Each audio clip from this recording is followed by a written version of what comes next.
Karangan ayah saya yang pertama 10 jilid. Jadi 13 anak ayah saya itu ya produk 10 jilid. Jadi perbedaannya qiraat 10 jilid dengan qiraat yang ada sekarang itu, kalau sudah selesai 10 jilid itu belum bisa baca Quran secara lancar. Tapi insya Allah qiraat yang sekarang 4 jilid, 6 jilid ya, kalau sistemnya dijalankan secara benar dan baik, insya Allah lulus ya, selesai. Insya Allah baca Qurannya sudah lancar. Kemarin itu Pak Tony ngesar ya, baru jilid 4 aja sudah bisa baca Quran. Itu qiraati ya, insya Allah. Nah, disusun dalam waktu yang cukup lama gitu ya. Tiap penyusunan itu kadang ya ayah itu menemukan kendala-kendala, mungkin mentok gitu ya. Ini harusnya bagaimana? Urutan antara jilid 1 kan harokatnya mulai ini ya, harokat fatah, terus pengenalan kasroh, fatah kasroh domah itu ya, terus tanwin, eva, kok enggak idhar dulu gitu ya. Itu bukan atas kemauan ayah, jadi seakan-akan ayah tuh semacam mimpi atau mendapat petunjuk ini dulu itu begitu. Jadi penetapannya gitu loh. Terus tatkala menulis kok ini setelah ini apa ya? Kemudian petunjuk itu datang dari Allah. Bukan artinya lewat mimpi atau tiba-tiba ada tulisan, kayak tulisan di tembok katanya begitu ya. Karena kan ada tulisan semacam itu gitu. Tatkala mikir batek gitu terus muncul gitu ide itu. Jadi misalkan ikhfa ya, yang ketemu sin dan lain sebagainya. Lah, ayah saya menulis qiraat itu dibantu ibu saya. Ibu saya itu kebetulan orang pintar bahasa Arab juga gitu ya. Jadi tulisan di qiraati insya Allah bahasanya nggak ada yang berbahasa Indonesia, misalkan ya mau menerangkan huruf-huruf hijaiyah ya, nggak ada yang tulisannya bahaya gitu, nggak ada, ini dada, nggak ada, tapi semuanya ada di Al-Quran. Nah itu ayah itu selalu ngomong sama ibu, ambilkan tulisan nun sukun ketemu sin, nah yang panjangnya sekian gitu deh, yang banyak sinan itulah ibu yang mencari, terus disesuaikan dengan bahasa Arab yang ibu kuasai ya, dari Al-Quran, dari bahasa Arab. Jadi nggak ada yang mengambil dari bahasa Indonesia.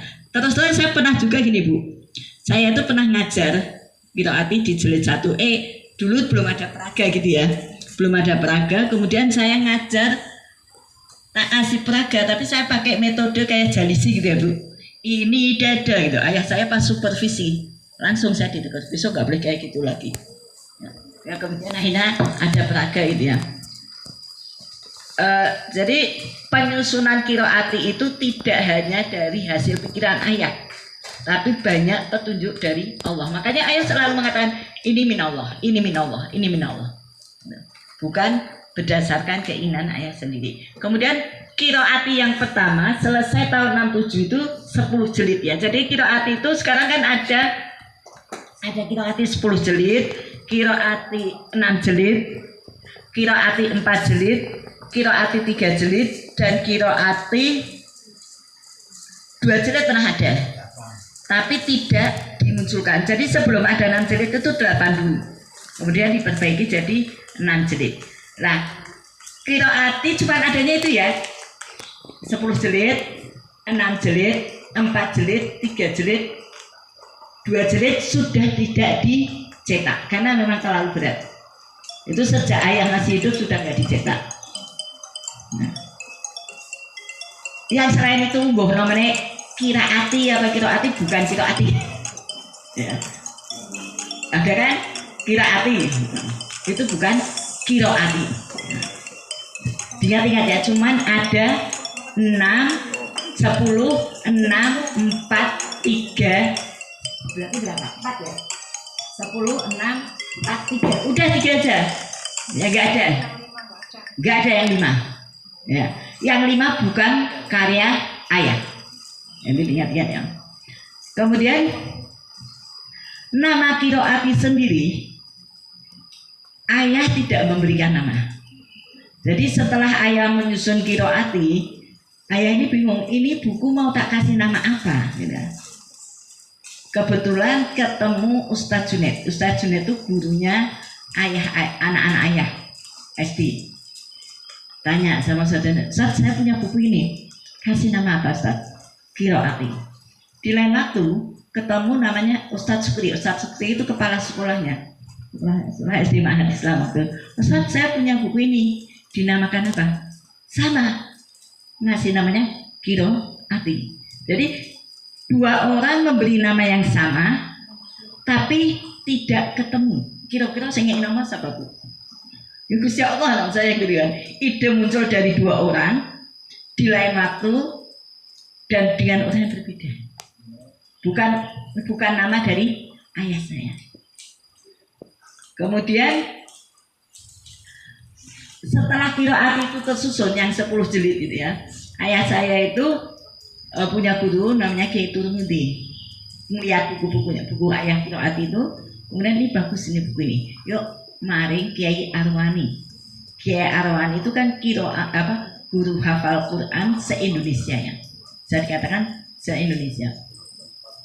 Kiai Arwani Kudus datang ke sana, kemudian ayah saya itu nggak pede. Kenapa?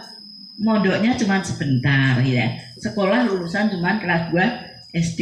Masa aku nulis buku gitu. Dan bukunya buku ngajar Quran. Akhirnya karena tadi didorong sama Kiai Turmudi, akhirnya ayah memberanikan itu dengan rasa takut-takut kalau buku itu ditolak. Terus dibukai lembar per lembar, kemudian Kiai Arwan itu ngomong, iki buku api, buku ini bagus. Ngomong karo guru-guru Quran, dawuhi Kiai Arwani kon nganggo buku qiraati. Jadi Kiai Arwi menyarankan itu, suruh menyampaikan kepada guru-guru Quran, suruh pakai qiraati. Jadi ya alhamdulillah akhirnya qiraati berkembang. Cuman di awal pengajaran metode qiraati yang diterapkan ayah saya itu metodenya metode sorokan ya, datang pulang gitu ya, datang pulang. Kemudian kalau sudah di Quran itu ada rombongan 1, rombongan 2, rombongan 3. Rombongan 1 itu berarti yang masih harus memperlancar bacaan. Rombongan 2 itu sudah mulai diajari ghorib tajwid. Jadi ghorib tajwid itu sudah ada sejak tahun 67-an ya, itu sudah ada ya. Kemudian pokoknya sebenarnya ayah saya mulai mengajar ngaji ya. Kemudian cuman bentuknya belum bentuk seperti ini, masih berupa lebaran. Kalau tajwid itu nggak pakai buku, jadi cuman setiap hari anak ditanya apa nama, diawali satu-satu, ini satu mata pelajaran, apa nama kandungan, besok tanya. Jadi nambah pertanyaan terus menuju. Jadi anak itu hafal, nggak perlu menghafal. Apa dengan pembelajaran yang terus-menerus dan pengulangan. Itu waktu itu belum ada bukunya. Kalau ghorib memang lembaran waktu itu. Nah, kemudian setelah sekitar tahun 80-an itu ayah pengen ngajar Quran dengan model yang lebih rapi ya, yang bentuknya sekolah, yang model klasikan, dan pengennya ayah itu untuk anak-anak kecil. Untuk anak-anak kecil.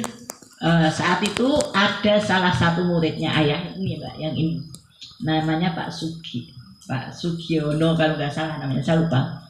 Muridnya ayah yang kebetulan anaknya itu mondok di Sedayu. Mondok di Sedayu.